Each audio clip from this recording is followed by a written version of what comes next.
నాన్న నువ్వు వెళ్ళి ఆడుకో. సరే daddy. Hello mister, your good name? Pasala Srikanth Reddy sir. ఏ వాళ్ళిద్దరు బిహేవ్ చేసినట్టు మీరెందుకు బిహేవ్ చేయలేదు? సారీ సార్, చిన్నప్పటి నుంచి మా అమ్మ నాన్న నన్ను అలా పెంచలేదు, మేము అలా పెరగలేదు సార్.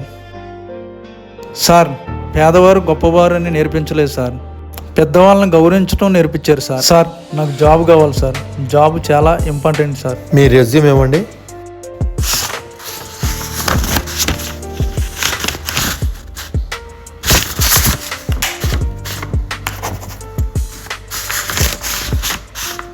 మిస్టర్ శ్రీకాంత్ రెడ్డి గారు, రేపటి నుంచి మీరు జాబ్లో జాయిన్ అవ్వచ్చు. Thank you sir. Okay, you can go. గొప్పతనం అనేది మనిషికున్న ధనంలో కాదు, మనిషి యొక్క మంచి గుణంలో ఉంటుంది.